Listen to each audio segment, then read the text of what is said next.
Welcome to the deep dive. We've got something a little different today, maybe unexpected, but really insightful, I think. Oh, yeah. Yeah, you might not immediately think of, a dictionary as source material for this kind of show, Okay. but trust us, this is a goldmine. We're looking at excerpts from a dictionary of synonyms and antonyms, specifically words starting with Q and R. Right. Dictionaries. We usually just grab one for a quick definition, don't we? Exactly, just the basic meaning. But a good dictionary, especially one focusing on synonyms, goes way beyond that. It's not just listing words that are kind of similar. No. It's mapping out the landscape of language, showing how these words that seem alike actually carry really precise, sometimes very different shades of meaning or context or even emotion. Totally. And that's the big question, isn't it? Are synonyms really interchangeable? I mean, if these dictionary folks went to all the effort to spell out the differences. There must be something to it. Right. So our mission today is to use these specific dictionary entries, the Q and R bits, as our guide. We want to pull out those insights, get the why behind the word choices, and, uncover the power in picking just the right word. So it's like a shortcut. Instead of figuring it out over years of reading, we're getting the distilled wisdom from the lexicographers themselves. Yeah, exactly. A shortcut to understanding the nuances. We'll look at their comparisons, their examples. Mhm. It's like a guided tour from the language map makers. Okay, let's get into it. First up, we've got a group of words all about hesitation or like a sense of unease about doing something. Go ahead. The dictionary puts qualm, scruple, compunction, and demur together. And the shared meaning, a misgiving about what one is doing or going to do. That's our baseline. But the interesting part is how they diverge. Let's say qualm first. The dictionary says it implies an uneasy fear that one is not following one's conscience or better judgment. Uneasy fear, that sounds very internal, doesn't it? Yeah, personal. It's that little nagging feeling inside, like, is this really wise? Does this sit right with me? It's checking against your own conscience, your personal compass. The example helps too. No qualms about traveling in the Middle East. Right. Someone saying that isn't necessarily saying it's 100% safe objectively. They're saying they don't feel that specific internal uneasy fear about it. It's about their personal feeling, their judgment call for themselves. Exactly. Rooted in their subjective sense of things. Now, contrast that with scruple. The dictionary definition implies a doubt of the rightness of an act on grounds of principle. Grounds of principle. Okay, so that's different. Qualm is a feeling, an unease. Uh-huh. Scruple sounds more thought out, more about rules or ethics. Precisely. It's less about a vague fear and more about checking the action against a standard, a moral code, a professional ethic, a rule you believe in. The example is a lawyer totally devoid of scruples. That really hits it home. Yeah. That lawyer isn't just lacking an uneasy feeling. They're lacking adherence to, fundamental principles. Honesty, fairness, the rules of the profession. So the doubt comes from measuring the act against some standard, not just a personal feeling. It's a principled objection. You pause because you think, hang on, this violates principle X.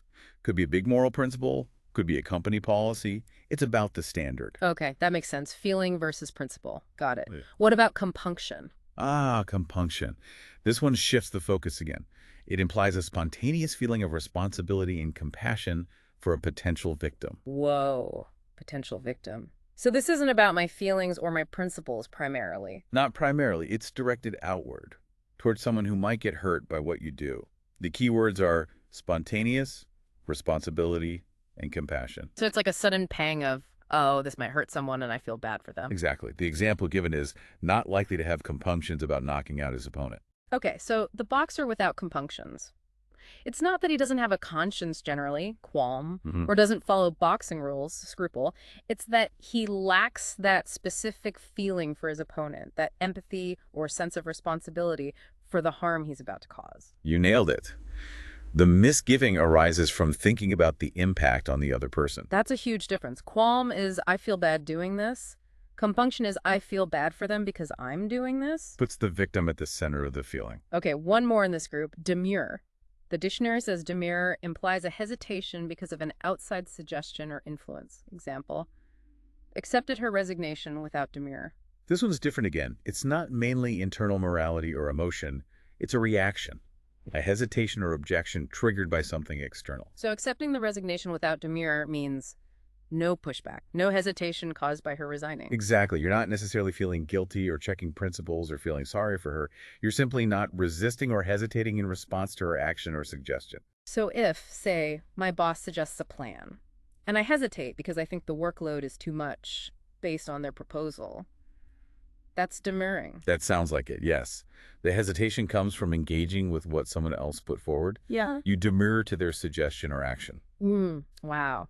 Okay, so just to recap this first group, qualm is that personal, internal, uneasy fear. Right.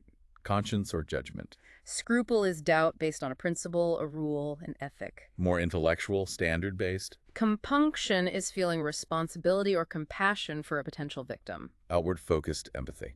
And demur is hesitation in response to an external suggestion or action. Yeah, a reaction to something outside. Just picking one of these words tells you so much about the reason for the hesitation. Incredible. It really highlights the precision available in the language, doesn't it? And Understanding the motivation behind a misgiving. definitely. Okay, let's shift gears. Next up is the word quality. And this one's interesting because the dictionary lists, well, at least two main senses, each with its own set of synonyms. Right, context is key here. The first sense is quality, meaning an intelligible feature by which a thing may be identified or understood. Okay, like a characteristic. Yeah, and the synonyms here are property, character, and attribute. So quality itself in this sense. The dictionary calls it a general term applicable to any trait or characteristic, whether material or immaterial, individual or generic. Very broad. Super broad. The example is a star whose acting had a persistently amateurish quality. That amateurish quality could be a lot of things, couldn't it? Awkward movement, voice cracking, whatever. Quality just covers any feature you can point to. Good, bad, physical, abstract. It's the catch-all term for a trait. Pretty much. Now let's narrow it down with property. This one implies a characteristic that belongs to a thing's essential nature and may be used to describe a type or species. Essential nature. Okay, that's fundamental. The example is, ask them to name the basic properties of mammals. Right. Warm-blooded, having hair, producing milk.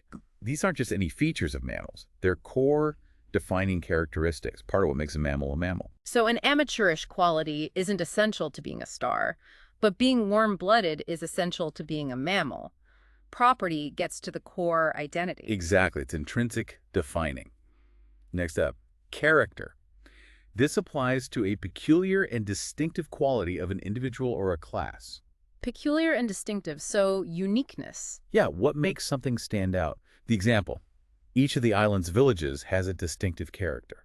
Okay, so the character of a village isn't just its basic features, properties, but the overall feel, the unique blend of things that makes that village different from the others. Its personality, almost. It highlights what confers individuality or recognizability. Makes sense. And the last one in this group is attribute. This implies a quality ascribed to a thing or a being. Ascribed feels important there. Yeah, assigned. The example, a man with none of the traditional attributes of a popular hero. So bravery, selflessness, these are things we associate with heroes, qualities we assign to that role or type. They aren't necessarily essential properties of all humans, but they're the expected features we look for in a hero. It's a quality we consider it to have, often based on convention or expectation. Right. So if we think about, say, a report, a quality could be that it's well-written. A property might be that it's 10 pages long. Its character might be its unusually persuasive tone. And an attribute might be the authority we ascribe to its findings because of the author's reputation. That's a great way to see them all together. So for sense one, quality is the general trait. Property is essential, defining. Core nature. Character is distinctive, unique. What makes it stand out? And attribute is a sign or expected. Ascribed, yeah. Allows for describing features with growing specificity. Okay, now hold on, because quality takes a hard turn for its second sense. Right, completely different meaning. Here, quality means distinctive merit or superiority. And the dictionary notes it's usually singular in this sense, like high quality. Exactly. The synonyms here are stature and caliber. So quality itself in this sense. The definition is it implies a complex of properties that together produce a high order of excellence, virtue, or worth. Example, of a quality not often found anymore. This is about overall assessment, not just listing features, but judging the sum total. Does it reach a high standard of excellence or value? It's a judgment call on its overall goodness or worth. A holistic evaluation. Now, stature. This word is likely to suggest height reached or development attained, and to connote considerations of prestige and eminence. Okay, so stature links that high quality to, like, achievement and reputation. Yeah, position, rank, respect earned over time. The example, chose a new leader of great stature. A leader with stature isn't just inherently good. They've achieved a position where they command respect and influence. It's about their standing. Earned position and the prestige that comes with it. Then there's caliber. This suggests unusual but measurable extent or range of quality or powers, such as ability or intellect, or sometimes a deviation from a norm or standard. Measurable range. That sounds like putting it on a scale. Kind of, yeah. Often used for ability, intellect, or even morality. Example, a man of very low moral caliber. Right, so caliber implies comparing someone or something against a benchmark or norm.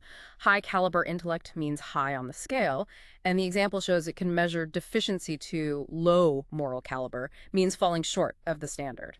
It allows for a more graded assessment, often against a standard. Okay, so for sentence 2, quality is overall excellence. High merit. Stature is that excellence tied to achieved rank and prestige. Earned eminence. And caliber is the measurable level or range of ability or worth, often against a norm. Spot on. It's wild that one word quality can mean both any random feature and overall superior worth. And the synonyms totally change. Shows how vital context is. Knowing these helps you be precise whether you're describing someone's traits or judging their overall standing. Absolutely. Okay, let's move from quality to quantity. Of anger, maybe. We're looking at words for an angry dispute. Fun group. Quarrel, wrangle, altercation, squabble, spat, and tiff. Quite the spectrum. Starting with quarrel. The dictionary says it implies a heated verbal clash followed by strained or severed relations. Example, a bitter quarrel that ended their friendship. Oof, that sounds serious. Heated, verbal, and importantly, lasting damage to the relationship. Yeah, quarrel feels like it has real consequences. It breaks things, not just a minor disagreement. Emphasizes the severity and the negative outcome. Next, wrangle. This suggests a noisy, insistent, often futile dispute. Noisy, insistent, futile. That paints a picture, doesn't it? Like arguing in circles loudly. Yeah. The example is an ongoing wrangle over the town's finances. You can just imagine that loud meetings, people sticking to their guns, maybe not getting anywhere. It focuses on the process of the argument, noisy and drawn out, maybe pointless. Right. Now, altercation. This suggests noisy, heated verbal quarreling, often with blows. Whoa, often with blows. Okay, altercation ramps up the intensity significantly. It introduces the potential or reality of physical conflict. The example, a violent altercation between pro- and anti-abortion groups, makes that very clear. It's gone beyond just words. It's a much more threatening term. It implies things have escalated physically. Okay, shifting down the scale now. Squabble. This implies childish and unseemly wrangling over a petty matter. Childish, unseemly, petty, tells you everything. The example. Yeah. The children constantly squabble over toys. Perfect example. It feels trivial, immature, like a less serious wrangle about something unimportant, undignified. Highlights the triviality of the issue and the immature way it's handled. Then spat. This implies a lively but brief dispute over a trifle. Lively but brief over trifle. So short, maybe a bit energetic, but about nothing important. Exactly. The example. The couple averages a spat a week, suggests it's common, blows over quickly, no real harm done. Like a quick flash in the pan? Pretty much. And finally, tiff. This suggests a trivial dispute marked by ill humor or hurt feelings, but without serious consequence. Similar to spat, but maybe with more focus on the temporary bad mood. That seems right. Ill humor or hurt feelings are mentioned specifically, but like spat, it's trivial and passes quickly. Example. A tiff that was forgotten by dinner time. A minor emotional hiccup, then. Yeah, a brief sulp, maybe, but nothing lasting. Okay, what a range. From relationship-ending quarrels to noisy, pointless wrangles, to potentially physical altercations, down to childish squabbles, and quick, trivial spats, and brief, moody tiffs. Calling something an altercation versus a spat gives a totally different picture. Precision matters here. Hugely. It lets you communicate the exact level of seriousness and the nature of the conflict. All right, let's switch to speed. Words about responding quickly. Quick, prompt, ready, and apt. Core meaning. Able to respond without delay or hesitation. Starting with quick. Dictionary says it stresses instancy of response and is likely to connote native rather than acquired power. Example, quick mind. Sluggish. Native power. So quick is about natural inherent speed, like you're just born fast at thinking or reacting. That seems to be the implication. It's innate. The antonym sluggish supports that idea of natural speed or lack thereof. Okay, natural speed. How about prompt? This is more likely to connote training and discipline that fits one for instant response. Training and discipline. So this is speed that's learned or developed. Seems like it. The example, the prompt response of emergency medical technicians. Right. EMTs aren't just naturally fast. They are rigorously trained to react instantly and effectively. Their speed is prompt because of preparation. So quick is innate, prompt is trained. That's a clear difference. A very useful one. Nice. Next, ready. This suggests facility or fluency in response. Example, backed by a pair of ready assistants. Facility fluency sounds like ease and availability, like they're just there, smoothly able to act when needed. Yeah, effortlessly available and capable. Not just fast, but smoothly operational and easily deployed. Okay. And the last one, apt. This stresses the possession of qualities such as high intelligence, a particular talent, or a strong bent that make quick, effective response possible. Example. An apt student. So apt goes deeper, doesn't it?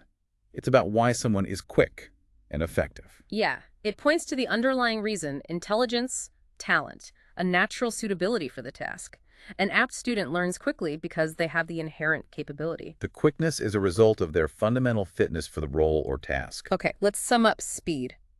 Quick is innate speed. Natural ability. Prompt is trained speed, disciplined readiness. Comes from preparation. Ready is smooth, effortless availability and capability. Facility and fluency. And apt is quickness and effectiveness due to underlying talent or suitability. Right. The word choice tells you the source of the speed. Very nuanced. Definitely. You wouldn't call a trained professional just quick. You'd likely say prompt. Or a gifted beginner apt rather than just ready. Exactly. The nuance matters. Okay, next up. Quicken. Another word with multiple senses. We'll focus on the first sense. Making something alive or lively. Right. And the synonyms here are animate, enliven, and vivify. Shared meaning. To make alive or lively. So quicken itself. It applies to the imparting of sensible or perceptible physical, spiritual, or intellectual life or activity, especially in something inert. Example, the arrival of spring quickens the earth. Antonym, deaden. Starting life or activity, often from stillness or inertia, like spring bringing the dormant earth back to life. It can be physical life, but also intellectual or spiritual energy starting up. Like an idea quickening interest. Okay. How about animate? This emphasizes the imparting of motion or vitality to what was previously deficient in or lacking such a quality. Adding motion or vitality where it was lacking, example. Telling details that animate the familiar story. So animate is like breathing life into something that already exists but feels flat or dull. The details make the story feel more alive, more moving. Precisely. Giving spark to something that felt inert, then enliven. This suggests a stimulating influence that arouses from dullness or torpidity. Stimulation from dullness. Example, enlivened his lecture with humorous anecdotes. Antonyms, deaden, subdue. So enliven is about boosting the energy level, waking something up. The jokes make a dull lecture more engaging, pull it out of sluggishness. It's about increasing the liveliness, fighting boredom. Right. And finally, vivify. This implies a freshening or energizing through the imparting or renewal of vitality. Example, her appearance vivifies a dreary drawing room drama. Freshening, renewal. Sounds like bringing something back to life, maybe making it more intense or vibrant. Yeah, like restoring or enhancing vitality, often adding vividness. Her appearance doesn't just make the drama lively, it makes it feel fresh, intense, less drab. Okay, so quicken starts life activity from inertness. Animate adds motion vitality to something lacking it. Gives it sparks. Enliven stimulates something out of dullness. Wakes it up. And vivify renews or freshens vitality, adds vividness. Makes it vibrant again. So many ways to say make lively. And the dictionary also notes quicken can mean something related to provoke, but that's a different sense we're not diving into now. Right, another example of multiple meanings for one word.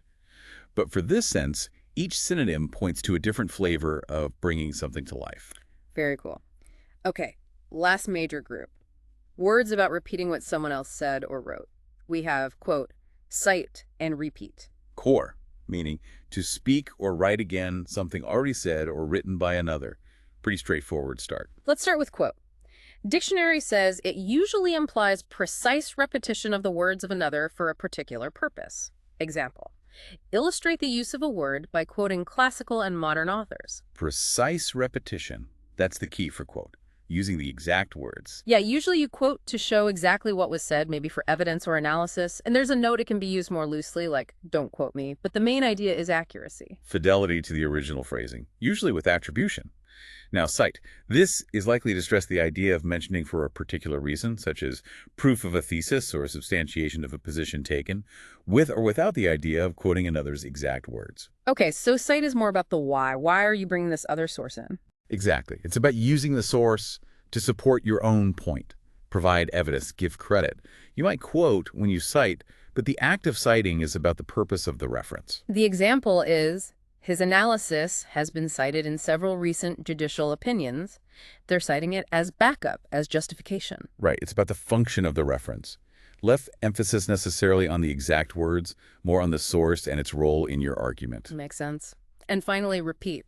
This stresses the mere fact of saying or writing again the words or presenting the ideas of another, often with no reference to the source and little concern for precision. Ooh, no reference, little concern for precision. That sounds casual at best. Yeah, repeat is just saying it again, maybe accurately, maybe not. Maybe saying who said it, maybe not. The example is, repeat a scandalous story told one in confidence. Perfect. Repeating gossip often involves changing details, forgetting the source. Repeat is just the basic act of relaying information without the guarantees of quote or the purposefulness of cite. So, quote is precise wording. Cite is purposeful reference for support. Repeat is just saying it again, possibly inaccurately and without attribution. These differences are crucial, aren't they? Especially in academics, journalism, law. Absolutely. Confusing them leads to trouble. Plagiarism, misrepresentation. Right. You quote the speech verbatim, you cite the study the speaker mentioned.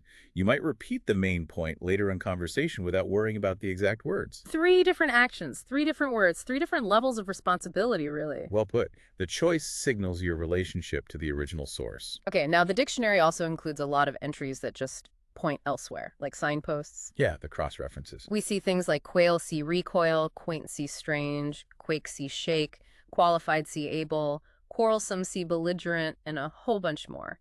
Query see ask, quiver see shake. This is the dictionary organizing itself. It's telling you, okay, quail is related to fear and pulling back, so the main discussion of words like that is under the entry for recoil. It groups concepts. So quaint is a type of strange. Quarrelsome is a type of belligerent. It's showing relationships. Exactly. It doesn't mean they're identical, but that they belong to the same semantic family. Quake, quaver, quiver all point to shake, suggesting there's specific kinds of shaking, and you'll find the comparison under the main shake entry. It's like a concept map built into the dictionary. It is. And we also see words with multiple pointers showing different meanings, like qualify pointing to both prepare and moderate. Right. Qualify for a race, prepare meet requirements, is totally different from qualify a statement, moderate limit. Or quit, which can point to stop pee, quit smoking, or Go. quit the city. And rage points to anger, fury, and fashion, a trend, wildly different. It really hammers home how context dictates meaning. The synonyms for rage, anger, are completely different from the synonyms for rage, fashion. These pointers map those divergent paths. And then some just point directly, like quandary see predicament, quantity see sue, questionable see doubtful. Those suggest a more direct synonym relationship, or that the word is considered a specific instance of the main entry word. Quandary is a type of predicament. Quick-witted relates to intelligent. So looking at all these pointers really gives you a sense of the dictionary, not just as a list, but as this interconnected web of meaning. Absolutely. It shows how language is structured, how concepts relate, how words branch out. It's complex. So after diving into all this detail, these nuances, let's bring it back. Why should you, listening now, care about the difference between a qualm and a scruple, or a spat and an altercation? Well, because understanding these distinctions sharpens everything, really. Your reading comprehension goes up. You catch the subtle implications when someone chooses stature instead of just quality. Yeah. You understand the gravity when a report mentions an altercation versus a squabble. It gives you more information. And it works the other way, too. It improves your own precision. When you're writing or speaking, choosing the exact word prompt instead of quick, cite instead of repeat, lets you communicate exactly what you mean. You avoid ambiguity, you add impact, you can paint a much clearer picture. If you describe a character's hesitation using compunction, we immediately understand their motivation is empathy, which is different than if you used qualm. It moves communication from just functional to something much richer and more accurate. Even in everyday chat, being aware of these shades allows for better expression and understanding.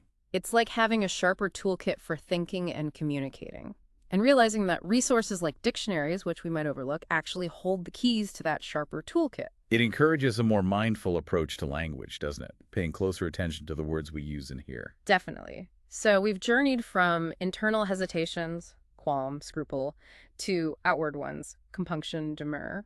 Explored different kinds of features: quality, property, character, attribute, and different kinds of merit: quality, stature, caliber. Navigated the spectrum of angry disputes, from a minor tiff to a major quarrel or altercation. Distinguished between innate speed, quick, trained speed, prompt, easy availability, ready, and speed from talent, apt. Looked at how things become lively, starting activity, quicken, adding vitality, animate, stimulating, enliven, or renewing, vivify. And clarified the crucial differences between, quote, cite and repeat. Plus, we got a peek at how the dictionary itself organizes language through pointers and multiple senses. It really shows the depth hiding in plain sight within our vocabulary. So maybe a final thought to leave you with.